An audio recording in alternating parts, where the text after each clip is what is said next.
ناظرین السلام علیکم. پروگرام جواب چاہیے کے ساتھ ڈاکٹر دانش حاضر ہے. حضرت علی کرم اللہ وجہہ کا قول ہے کہ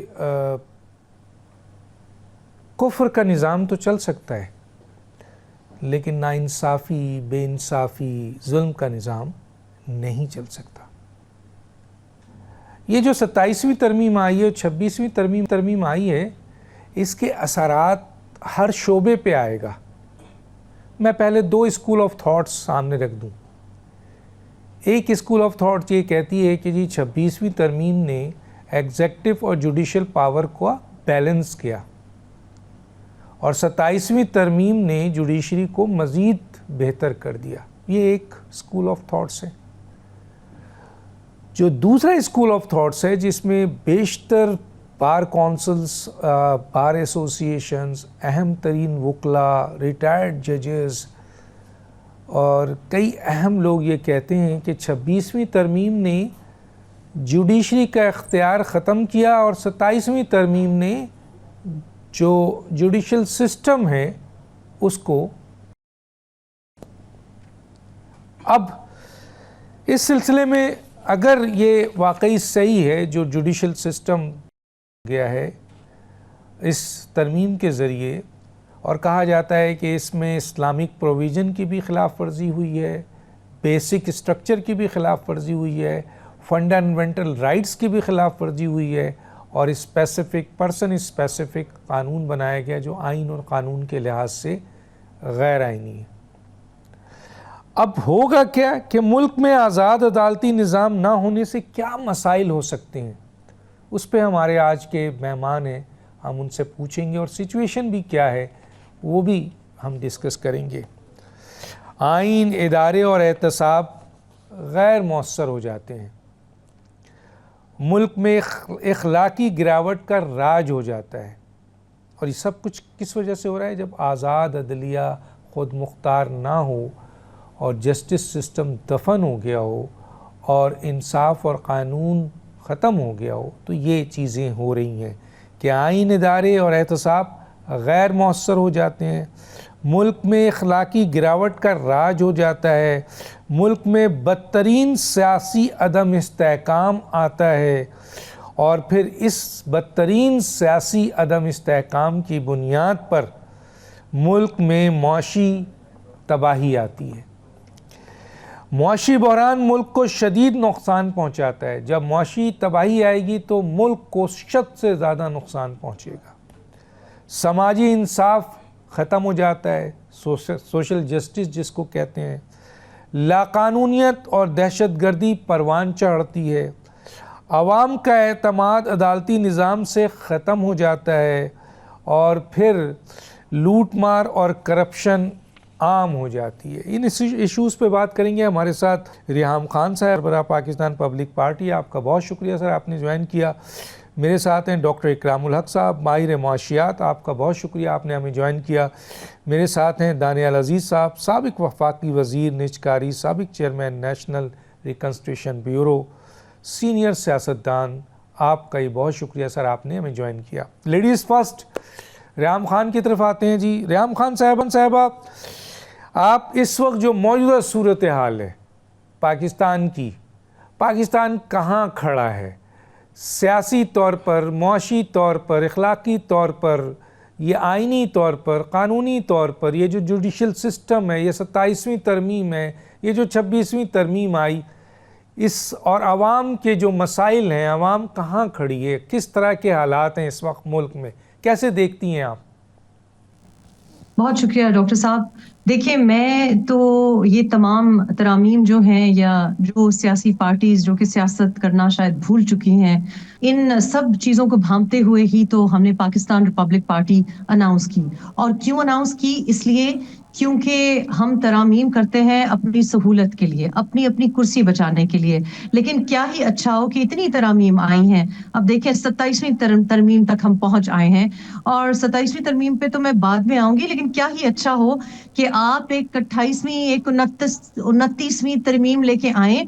ایک ترمیم اس پہ لے آئے نا کہ ہمارا 8 میں سے 10 بچہ جو ہے وہ جاہل ہے. یہ رپورٹس ہم کو بتاتی ہیں, ورلڈ بینک کی رپورٹس ہمیں بتاتی ہیں کہ 10 میں سے 8 بچہ ایک لائن اردو کی ٹیکسٹ کی پڑھ نہیں سکتا, لکھ پڑھ نہیں سکتا. تو یا ایک ترمیم لے آئیں کہ 10 کا 10 بچہ جاہل رہ جائے, یا پھر ترمیم لے کے آئیں کہ چلے 8 میں سے 10 بچہ آج نہیں پڑھ سکتا, کم از کم ہم 5 میں سے 10 میں سے 5 بچہ ایسا بنا لیں کہ جو ایک لائن اردو میں ٹیکسٹ کی پڑھ سکتا ہو. لیکن نہیں, ایسا نہیں ہوگا. یہی وجہ ہے کہ ریزنٹمنٹ بڑھتی جا رہی ہے. ابھی ورلڈ بینک کی رپورٹ آئی ہے اور وہ بتا رہی ہے ہمیں کہ یہ تمام سیاسی پارٹیز, سو کالڈ سیاسی پارٹیز, تمام سیاسی پارٹیز جب لیپ ٹاپس ڈسٹریبیوٹ کرنے کی بات کرتی ہیں, جب سڑکوں پر لوگوں کو گھسیٹنے کی بات کرتی ہیں, تو یوتھ کو سامنے لاتی ہیں, یوتھ سامنے لے کے آتے ہیں اور یوتھ سے نعرہ بازی کراتے ہیں. لیکن آپ کا 60% یوتھ جس کے بارے میں آپ بات کرتے ہوئے آپ کی زبان تھکتی نہیں ہے, اس میں سے 37% نوجوان نیٹ ہے. کیا مطلب؟ یعنی کہ نہ وہ تعلیم میں ہے, نہ وہ ٹریننگ میں ہے, نہ وہ امپلائڈ ہے. اور آپ یہ ایسا کیوں کر رہے ہیں؟ آپ اس لیے کر رہے ہیں کیونکہ آپ یہ چاہتے ہیں جس پارٹی سے آپ کا تعلق ہے, چاہے آپ موروثیت کی نشانی بن گئے ہیں, اب تو خیر پی ٹی آئی میں بھی موروثیت آ گئی ہے, لیکن تمام پارٹیز, مذہبی جماعتیں اور یہ بڑی بڑی جو جماعتیں ہیں, پی پی پی, پی ایم ایل این, کیا چاہتی ہے کہ ہر ایک کو وظیفے پہ لگا دے, بے نظیر انکم سپورٹ ہو جائے, تو ہارو کارڈ ہو جائے, تو یہ ہو جائے اور وہ ہو جائے. صرف اتنا آپ ان کو پیسہ دیں, اتنا آٹا اور اتنا گھی دیں کہ وہ آپ کے لیے انگوٹھا ٹھپا لگا سکیں. آپ کے پاس ان کی زندہ رہنے کی کوئی شناخت نادرا کارڈ کی شیپ میں ہو, لیکن اتنا نہ ان کو زندہ رہنے دے کہ وہ اپنی حالات بدل سکیں, اتنا نہ ان کو کھانے پینے کو دیں, یا تعلیم دیں, یا ان کو سہولیات دیں, یا ان کو مواقع دیں کہ وہ آپ کے ساتھ پارلیمنٹ میں آ کے بیٹھنے کی امید بھی کر سکیں, کہ وہ اپنا حق بیوروکریسی میں رکھ سکیں. اتنا نہ ان کو دیں, اتنے مواقع نہ دیں کہ وہ آپ کے برابر ہو کے امید کر سکے کہ ان کا بیٹا بھی, ان کی بیٹی بھی آپ کی طرح عیاشیاں کرے گی. تو یہ تمام سیاسی جماعتوں کی حقیقت ہے. یہ تمام سیاسی جماعتیں, یہ پی ٹی آئی ہو یا پی ایم ایل این ہو یا پی پی پی ہو, 26ویں امینڈمنٹ کیا, 27ویں امینڈمنٹ کیا, یہ تو ابھی شروع ہوئی ہے. ابھی تو 28ویں ترمیم آئے گی. ابھی تو 28ویں ترمیم میں آپ دیکھیں گے کہ ہمیں بتایا جائے گا یہ صوبہ بھی چاہیے, وہ صوبہ بھی چاہیے. اور یہ صوبہ جات اس لیے نہیں بنائے جا رہے, یہ تمام ججز کی ادلا بدلی اس لیے نہیں ہو رہی کہ عوام کی کوئی سہولت ہو. یہ سہولیات اپنے لیے ہیں. اور غضب خدا کا, اسلامک ریپبلک آف پاکستان آپ کہتے ہیں, بات بات پر آپ مائنورٹیز کو ان کا گلا پکڑتے ہیں, ان کی لنچنگ ہوتی ہے. لیکن اسلامک ریپبلک آف پاکستان میں منافقت کا سٹینڈرڈ دیکھیں, ہم سے تو بہتر امریکن ہے. امریکہ کے 26ویں پریزیڈنٹ تھیوڈور روزویلٹ نے کہا تھا کہ یہ ٹریزنبل ہے. یہ آپ کی پبلک کا آپ ٹریزن کمٹ کر رہے ہیں اگر آپ پریزیڈنٹ کو پوچھ نہ سکیں کہ رائٹ پہ ہو یا رانگ پہ ہو. یہ ان کی بہت مشہور ایک سپیچ ہے. اب اس سے پرابلم کیا ہے؟ پرابلم یہ ہے کہ ایک تو آپ کی مڈل کلاس ہے ہی نہیں, وہ اتنی ریزنٹفل ہوئی ہے کہ وہ یا ملک چھوڑ کے جانا چاہتی ہے یا وہ ریزنٹمنٹ میں کچھ کرنا نہیں چاہتی. آپ جب اپنے کو بالکل ہر چیز سے بری زمان قرار دینا چاہیں گے تو لوگوں میں ریزنٹمنٹ بڑھے گی.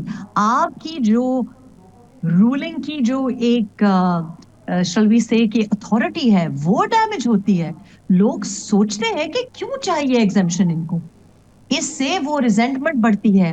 وہ جو آپ کے اوپر اعتماد ہونا چاہیے, اعتبار ہونا چاہیے کہ یہ میرا ریپرزینٹیٹیو ہے, یہ میرا سوال اٹھائے گا اور مجھے جواب دہ ہے, وہ آپ مٹاتے چلے جا رہے ہیں. تو اس سے نہ تو مقبولیت بڑھے گی اور نہ قبولیت بڑھے گی. اور یہ ایک آئی تھنک کہ انتہائی ڈسٹنسنگ کا میجر انہوں نے لیا ہے. جتنا ڈسٹنس ہو گیا ہے آپ کے ووٹر اور آپ کے رولر کے درمیان, اس کو instead of bridging the gap, instead of bringing people together, instead of raising confidence in your ruling ability, you are actually damaging that relationship of trust. You're breeding resentment.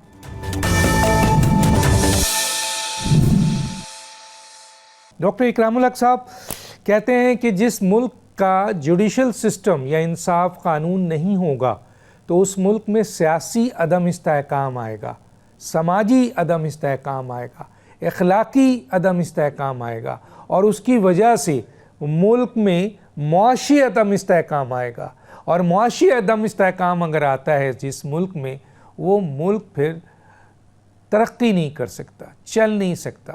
کیسے دیکھتے ہیں جناب اس پورے سچویشن کو، اور کیا آپ 27ویں ترمیم اور 26ویں ترمیم کے اسکول آف تھاٹس میں کس طرف کھڑے ہیں، کیسے دیکھتے ہیں؟ جی شکریہ ڈاکٹر دانش صاحب۔ دیکھیے کسی بھی ملک کے اندر جب تک انصاف جو ہے وہ ہوتا ہوا نظر نہ آئے، اس ملک کے اندر کچھ اور چیز پھر بھی آگے بڑھ ہی نہیں سکتی ہے۔ یہ ہمیں پتہ ہے کہ بہت سے ممالک ایسے ہیں جہاں اس طرح کا جمہوری نظام نہیں ہے، مگر وہاں عدل کا نظام بہتر ہونے کی وجہ سے انویسٹمنٹ آتی ہے، کیونکہ لوگوں کو پتہ ہوتا ہے کہ اگر ہمارا کوئی ڈسپیوٹ کسی پارٹی سے ہوا یا حکومت کے کسی ایکشن سے ہمیں نقصان ہوا، تو عدلیہ ایک بالکل منصفانہ طور پر وہ ہمیں کرے گی۔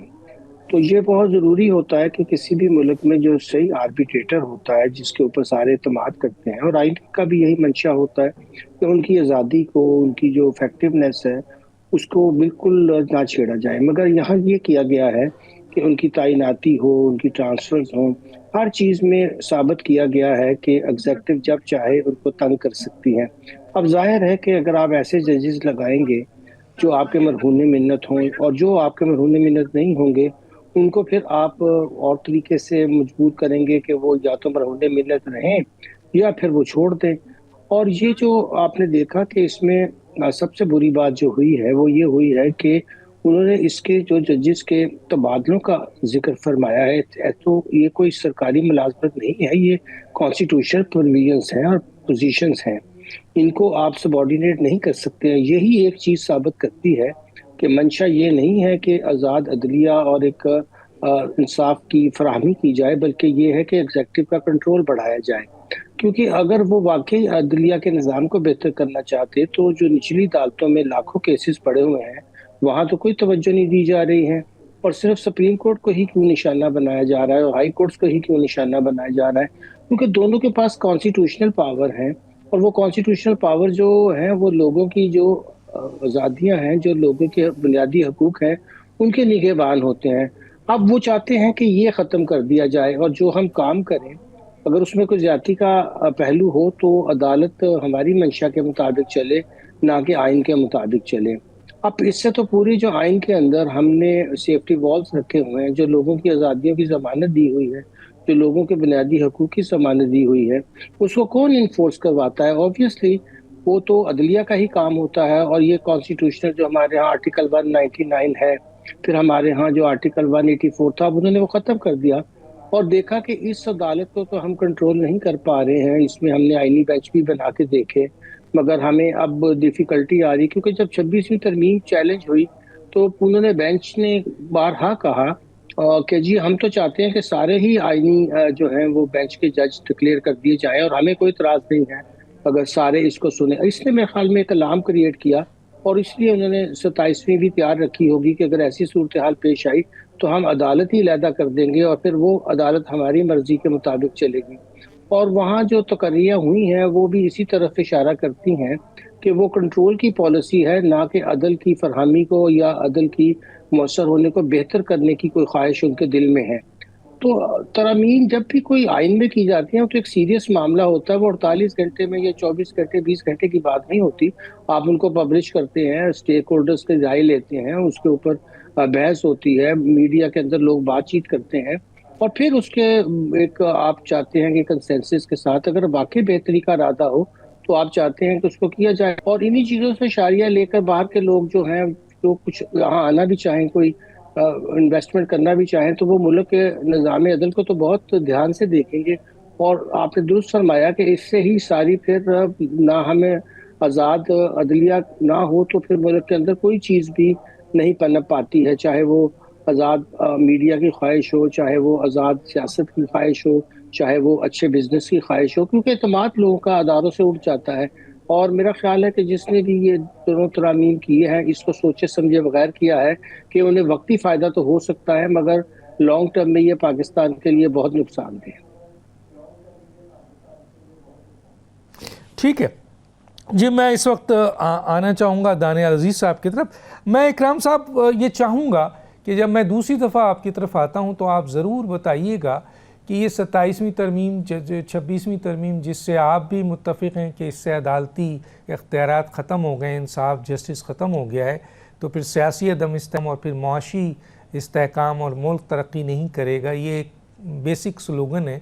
تو میں پوچھنا چاہوں گا کہ پاکستان کی معیشت ابھی کہاں کھڑی ہے؟ میں دیکھ رہا تھا کہ جناب قرض بھی بڑھ رہے ہیں، آپ کے ٹیکس بھی ہم نہیں لے پا رہے ہیں، اور بے روزگاری بھی بڑھ رہی ہے، غربت بھی بڑھ رہی ہے، سرمایہ کاری بھی نہیں ہو رہی ہے، ایکسپورٹ بھی رکی ہوئی ہے، ہر چیز اپنی جگہ رکی ہے۔ اور اس کے بعد اگر اور یہاں پہ جو لوگ سرمایہ کار ہیں وہ بھی باہر جا رہے ہیں، اور دوسری طرف ایک اور بات بھی ہے کہ جناب جو فیکٹریز ہیں، جو امپورٹنٹ فیکٹریز ہیں وہ بھی بند ہو رہی ہیں، شاید کہیں ٹیکس کی وجہ سے، تو کہیں سود انٹرسٹ کی وجہ سے، تو کہیں آپ کے جو انفراسٹرکچرز ہے اس کی وجہ سے، کہیں بجلی بل گیس اس کی وجہ سے۔ میں چاہوں گا کہ سیکنڈ اس میں آپ اس کی وضاحت ضرور کیجیے گا۔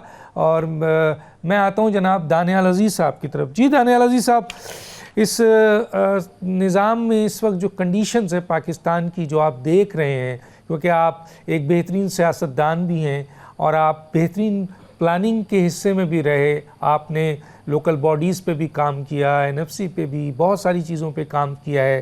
میں یہ دیکھ رہا ہوں کہ اس 27ویں ترمیم میں NFC کو بھی لایا گیا، لوکل باڈیز 140A کو بھی لانے کی کوشش کی گئی کہ اس کو بہت اسٹرینتھ کیا جائے، تعلیم، صحت اور پاپولیشن کو بھی ڈسکس کرنے کی کوشش کی گئی، لیکن سب کچھ اٹھا کے پھینک دیا گیا اور صرف یہ ترامیم ہوئی ہے جس سے کہا یہ جا رہا ہے کہ جوڈیشری ختم، آئین ختم، اور پاکستان میں اب سیاسی عدم استحکام بڑھے گا، اور اس کا نتیجہ جو معاشی آلریڈی حالات ہیں آپ جانتے ہیں مزید خراب ہوں گے۔ جی دانیال عزیز صاحب۔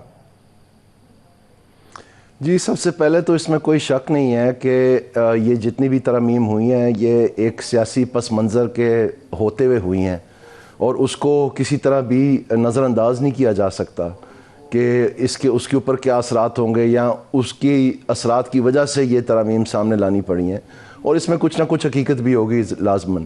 لیکن ایک دوسری طرف جو آپ کے باقی دو گیسٹ نے شاید پہلو نہیں سامنے لائے، وہ میں لانا چاہوں گا کہ جوڈیشری نے بھی کافی حدیں کراس کی ہیں ایگزیکٹو کی مداخلت میں۔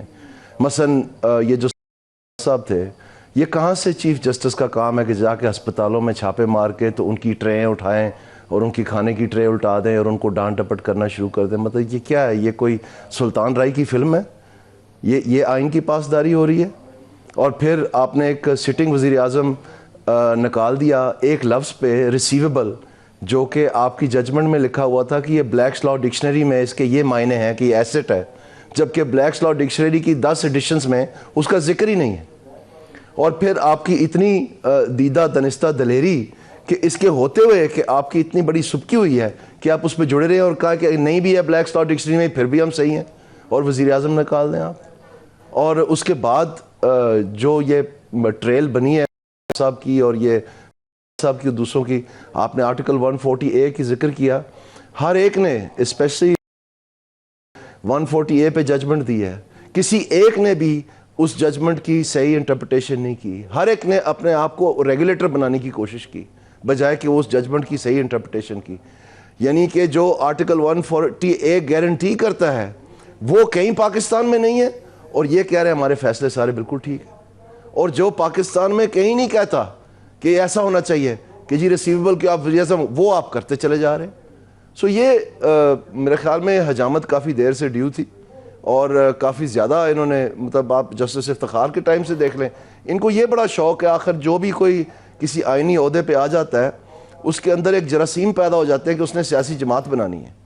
تو ان کو یہ پتہ نہیں ہے کہ سیاسی جماعت یا سیاست کرنا کتنا مشکل کام ہے، یہ جب کرنے جاتے ہیں تو پھر ان کو سمجھ آتی ہے، اور یہ بے شمار ہے، آپ دیکھ لیں افتخار سے۔ سو یہ جوڈیشری کو بھی تھوڑا بہت ہولیر دین داؤ کی بات نہیں ہے، وہ اپنے کیس لوڈز دیکھیں, وہ اپنا جسٹس کا معیار دیکھیں. جو دنیا کے مختلف سرویز ہیں وہ ان کو نیچے سے تیسرے چوتھے نمبر پہ لا رہے ہیں.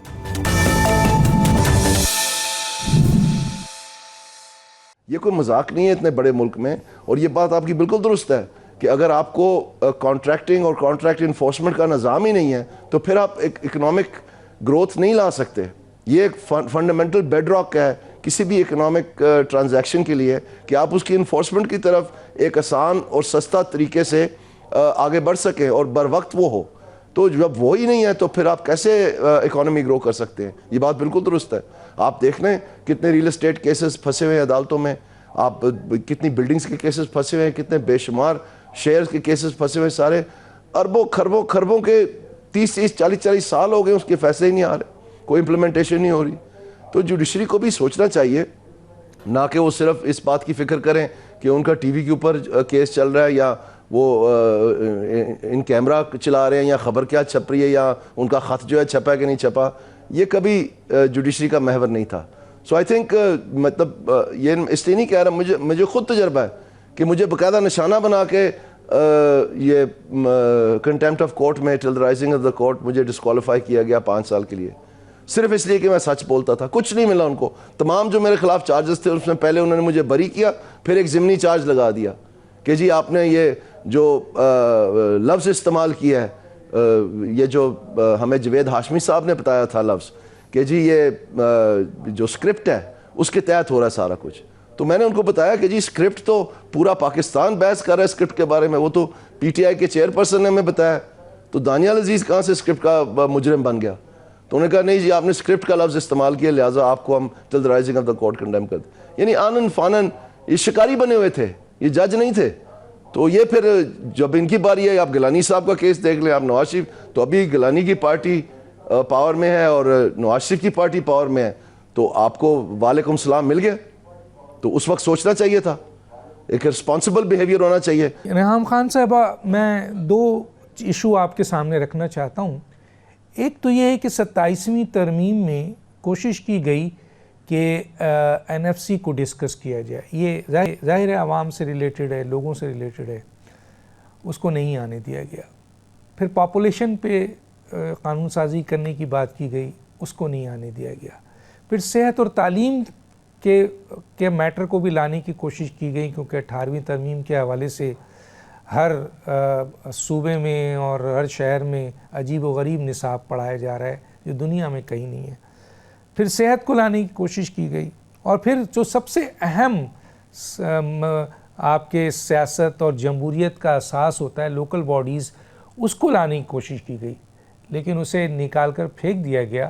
اور ہم نے پارلیمنٹ میں یہ جملہ سنا کہ کوئی مائی کا لال جو ہے وہ 18ویں ترمیم میں سے کسی چیز کو چھیڑ نہیں سکتا. تو اس کو آپ کیسے دیکھتی ہیں؟ ان تمام پبلک ایشوز کو ایڈریس نہیں کیا گیا. اور دوسری طرف میں یہ آپ سے پوچھوں گا کہ آپ مجھے بتائیں کھل کر کہ پاکستان کا آئین کیا اس پہ عمل درآمد ہو رہا ہے؟ جوڈیشری کے حالات تو آپ نے بتا دیے, پارلیمنٹ کتنی اثر رکھتی ہے, کتنی عوامی ہے, کتنی وہ اپنا جو اس کا پارلیمنٹ کا استحقاق ہے اس کو استعمال کر رہی ہے یا وہ بے اثر ہو گئی ہے؟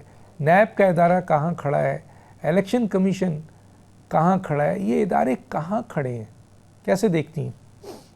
ڈاکٹر صاحب, میں دانیال عزیز کی بات سن رہی تھی اور میرے لیے بہت قابل احترام ہے, لیکن بڑی very respectfully I beg to state that یہ 2 باتیں جو ہیں میرا خیال ہے پاکستانیوں کو سمجھائی گئی ہیں اور شاید وہ یہ مان گئے ہیں. تو اگر وہ جوڈیشری کا ایڈونچرزم یا جو پچھلے چیف جسٹسز گئے ان کی جو ایگوٹسٹیکل رویے تھے, بالکل صحیح کہہ رہے ہیں کہ ان کو حق نہیں تھا کہ ہسپتالوں میں جا کے لوگوں کے ساتھ بدتمیزی کرتے, بالکل صحیح کہہ رہے ہیں, لیکن 2 wrongs don't make a right.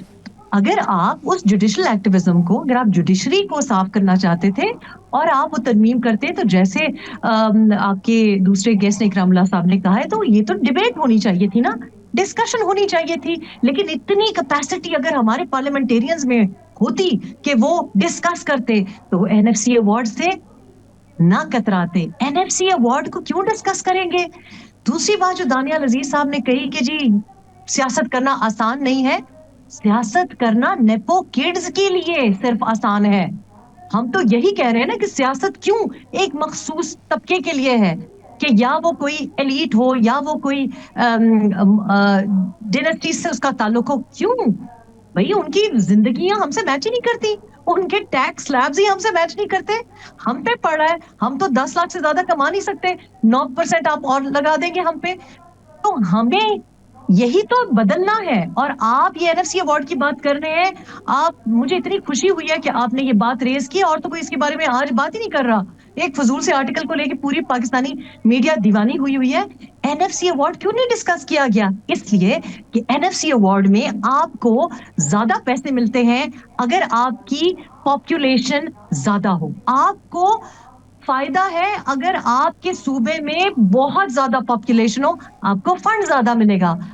ہمارے پاکستانی عوام کو یہ پتہ ہی نہیں ہے کہ NFC ایوارڈ اس وجہ پہ یا اس کا جو جس طریقے سے وہ کیلکولیٹ کیا جاتا ہے وہ اس طرح ہے کہ جس صوبے میں پاپولیشن زیادہ ہوگی تو NFC ایوارڈ کا 42% جو فنڈ ہے وہ آپ کی پاپولیشن کے لیے ملتا ہے، 10% آپ کی پسماندگی پہ ملتا ہے.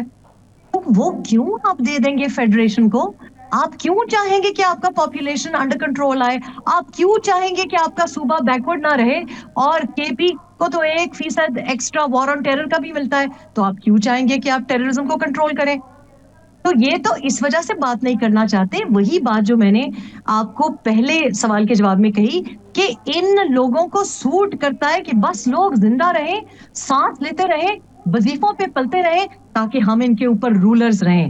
اور یہ اندر پارلیمنٹ میں جا کے ان کی کیا گریس رہ گئی ہے، ان کی کیا عزت رہ گئی ہے، سب کو پتا ہے. سب کو پتا ہے یہ وہاں پہ کیا کر رہے ہیں، یہ عوام کی نمائندگی کر رہے ہیں. آپ ان سے توقع کرتے ہیں کہ NFC ایوارڈ کے بارے میں بات کریں.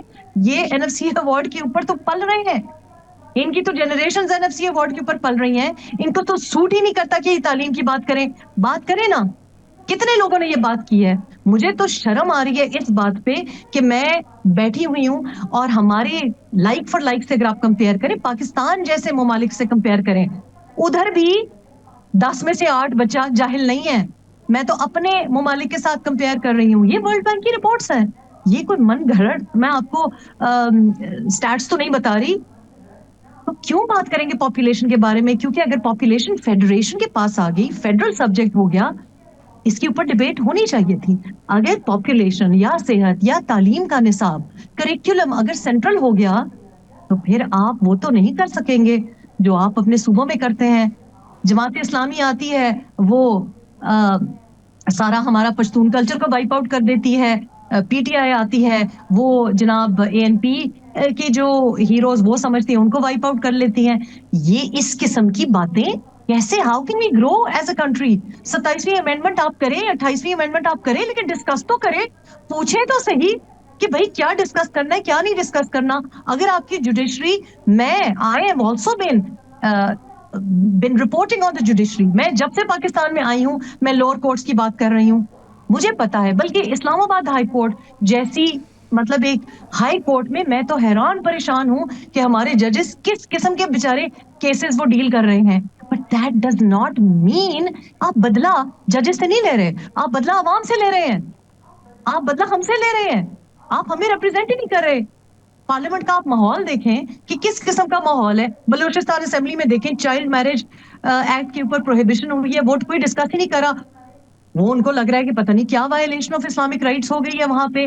اسی اسنا میں شرمیلا فاروقی صاحبہ نے اتنا زبردست ایک بل پاس کیا ہے، تھرسڈے کو وہ بل پاس ہوا، اس کے بارے میں بات ہی نہیں ہو رہی. کیوں؟ کیونکہ 27ویں امینڈمنٹ کے اوپر اتنی سیاست ہو رہی ہے، اور جو بات کرنے والی ہے وہ سیاست کی نظر ہو رہی ہے، بات نہیں ہو رہی کہ پریزیڈنشل ایگزیمپشن کیوں ہے.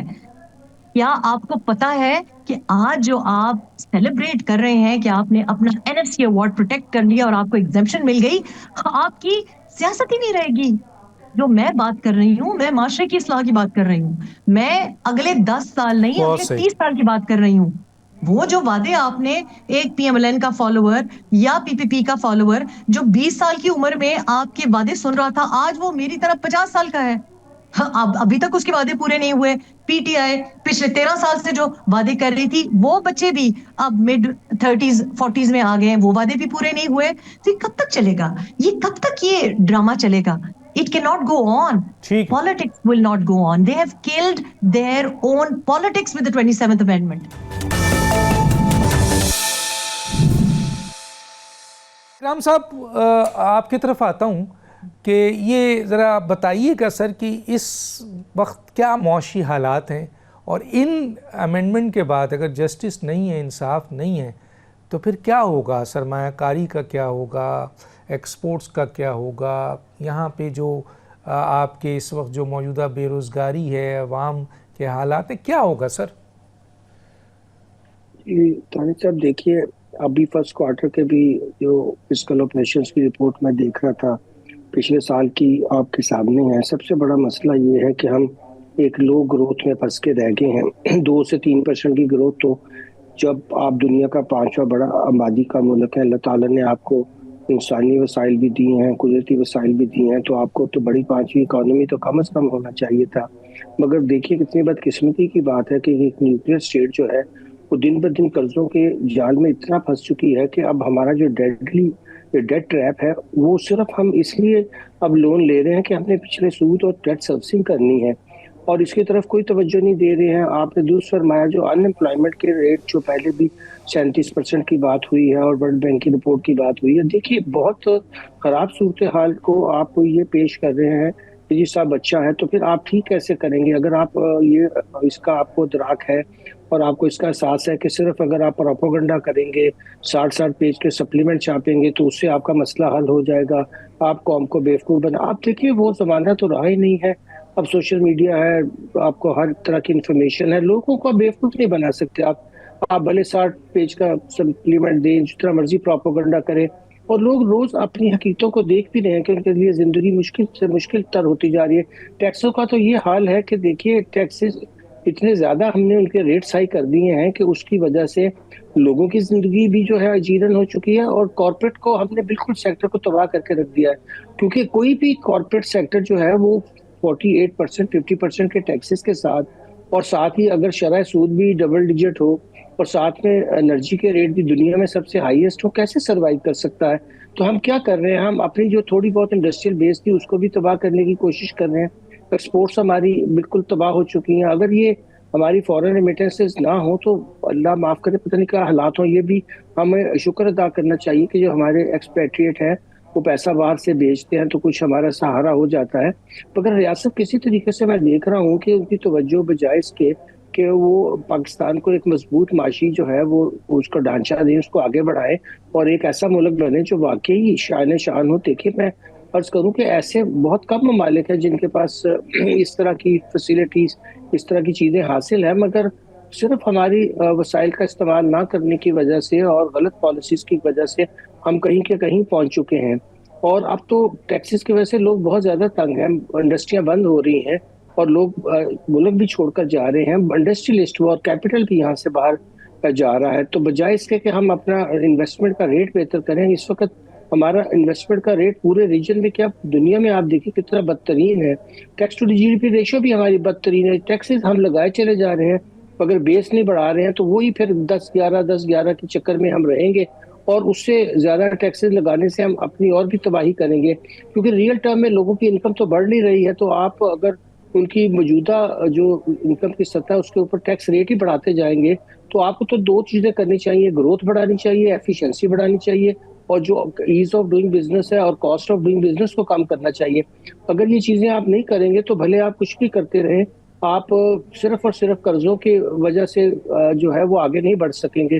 اور اس کے اوپر بہت لکھا بھی گیا ہے, بات بھی ہوئی ہے, اور اب بدقسمتی سے جو ساری توجہ ہے وہ یہ ہے کہ جس سے ہم ابھی کہہ رہے تھے, دیکھیں اگر آپ کو نظام کو بہتر کرنا ہو تو پھر آپ پورے نظام کا جائزہ لیں گے کہ بھئی ملک کے اندر کوئی بالکل یہ بات درست ہے کہ ہمارا جو نظام عدل ہے وہ بالکل اس وقت کلیپس کی طرف جاتا ہے اور بہت بری حالت ہے. مگر اس کو درست کرنے کے لیے آپ نے کوئی ڈیبیٹ کی, کوئی نیچے سے آپ نے نظام کو بہتر کیا, آپ نے بہتر ججز کا تعین کیا, آپ نے قابل لوگوں کی طرف نہیں. آپ کو تو کرونیز چاہیے, آپ کو تو وہ چاہیے جو آپ کی بات ماننے. ادارے پہلے ہی بہت زیادہ ہمارے جو ہیں وہ پیچھے رہ گئے ہیں، چاہے وہ نظام عدل ہو، چاہے وہ ہماری انتظامیہ ہو، وہ خود آگے ڈلیور نہیں کر پا رہے ہیں، تو آپ ان کو اور پر بات کرنے کو درپے ہیں، بجائے اس کو کہ آپ ان کو بہتر کریں، آپ ان کے اندر فنڈامنٹل ریفارمز لائیں، جس کے بار بار بات بھی ہوتی ہے، تجاویز بھی دی گئی ہیں، مگر نیتیں ہی کچھ اور ہیں۔ یہ اگر آپ یہی ٹسلس ہے جو مختلف اداروں کے درمیان، اسے کانسٹیٹیوشن کے اندر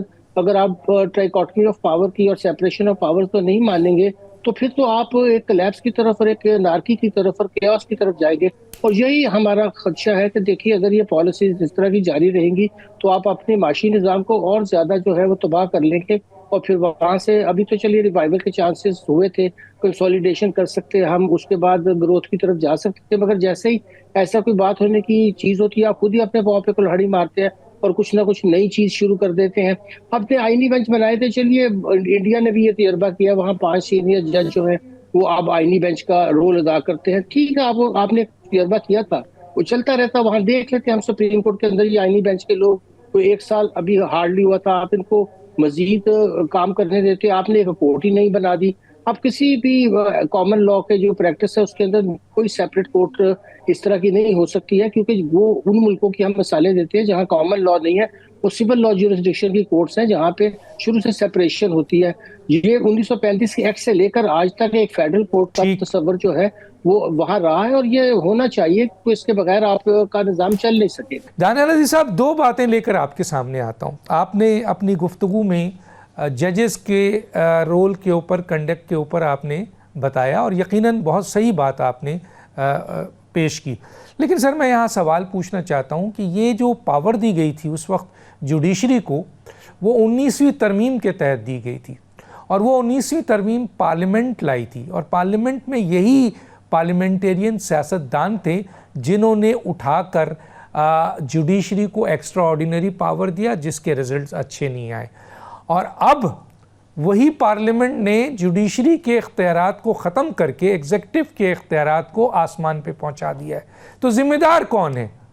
ایک تو یہ، دوسرا یہ سر، کیا انہی چہروں سے، انہی لوگوں سے ان اہم ترین مسائل کو حل کیا جائے گا، یا نظام کو بدلا جائے گا اور کوئی ایسا نظام لایا جائے جس سے ملک جو ہے وہ ادارے بھی مضبوط ہوں، ملک ترقی کرے، عوام خوشحال ہو؟ جی کیا دیکھتے ہیں سر؟ جی میرے خیال میں جو آپ کی بات ہے کہ یہ جو جوڈیشل چینجز لائے گئے ہیں یہ بنیادی طور پر ایک استعمال کے لیے تیار کیے گئے ہیں، کہ جو اقدامات ایگزیکٹو کرنا چاہتا ہے اس میں کوئی رکاوٹ نہ آئے، اور کوئی نہ کوئی طریقہ ڈھونڈ لیا جائے جس میں سے اس کی انٹرپریٹیشن ایگزیکٹو کی رضامندی کی طرف کی جائے، نہ کہ اس کے برعکس کی جائے۔ میں نہیں سمجھتا کہ آپ کی بات غلط ہے، یہ شاید ایسا ہی ہوگا، لیکن یہ میں آپ کو بتانا چاہتا ہوں کہ اکثر و پیش ہم نے یہ دیکھا ہے کہ جو بیسٹ لیڈ پلانز ہوتے ہیں، جو اس طرح کی چیزیں ہوتی ہیں، ایک آدھا کوئی 2 جج آ جاتے ہیں کہیں نہ کہیں سے، اور وہ اپنا فیصلہ کرنا شروع کر دیتے ہیں، اور وہ ساری چیز بیچ میں ملیا میٹ ہو جاتی ہے۔ آپ نے یہی فیصلے دیکھے ہیں۔ میں سمجھتا ہوں کہ یہ جو ہم سمجھتے ہیں نا کہ ہم نے بالآخر سب کچھ طے کر لیا ہے، ایسے کبھی ہوتا نہیں ہے تاریخ میں، اور آخرکار سوسائٹی نے بریتھ کرنا ہوتا ہے، آخرکار سوسائٹی کا اپنا ایک ردم ہوتا ہے، اور وہ کہیں نہ کہیں کسی نہ کسی طریقے سے سامنے آنے سے نہیں روکا جا سکتا۔ میں جو سمجھتا ہوں جہاں زیادتی ہوئی ہے وہ یہ ہے کہ جو پاکستان کی پولیٹیکل ڈیولپمنٹ ہے، یہ جو آرٹیکل 140A ہے، یہ آپ نے سنا ہوگا، ابھی خواجہ آصف صاحب کی تقریر تھی، آپ نے سنا ہوگا ابھی کچھ دن پہلے مفتاح اسماعیل کی تقریر تھی، آپ نے سنا ہوگا کچھ دن پہلے یہ PTI والے بھی اسی طرح کی بات کرتے تھے کہ ہم نے ڈیوالو کرنا ہے، یہ کرنا۔ سولوشن یہ ہے کہ جوڈیشری کو اپنا کام، نظام ایسے ہی رہے گا، بتا تو رہا ہوں جوڈیشری کو، یہی لوگ رہیں گے، میں بتا تو رہا ہوں آپ کو، میری عرض تو سن لینا، جوڈیشری کو اپنا کام کرنا۔ دیکھیں آرٹیکل 140 میں کنفیوژن کوئی نہیں ہے، اس میں یہ لکھا ہوا ہے each province shall by law establish a local government system and devolve, not and centralize, and devolve administrative, financial and political authority and responsibility to the elected representatives of such local, not the deputy commissioner, yes, not the administrator, not the tahsildar. یہ کہاں interpret کیا آج تک انہوں نے؟ اور یہ جو ہے کہ each province shall by law, یہ جب آرٹیکل 140A آیا تھا اس وقت یہ اختیارات مالی اور انتظامی اور سیاسی وہ دیے جا چکے تھے، ان کا انتقال ہو چکا تھا، ڈیولوشن ہو چکی تھی. اس نے اس کو پروٹیکٹ کرنا تھا، بجائے اس کو پروٹیکٹ کروانے کے انہوں نے کہا کہ جی آپ اپنی مرضی کریں. ٹھیک ہے. بہت شکریہ تینوں مہمانوں کا. دانیال عزیز صاحب آپ کا شکریہ، ڈاکٹر اکرام الحق صاحب آپ کا بہت شکریہ، ریحام خان صاحبہ آپ کا بہت شکریہ. وقت ختم ہو چاہتا ہے، ڈاکٹر دانش کو یاد دیجیے. اللہ حافظ.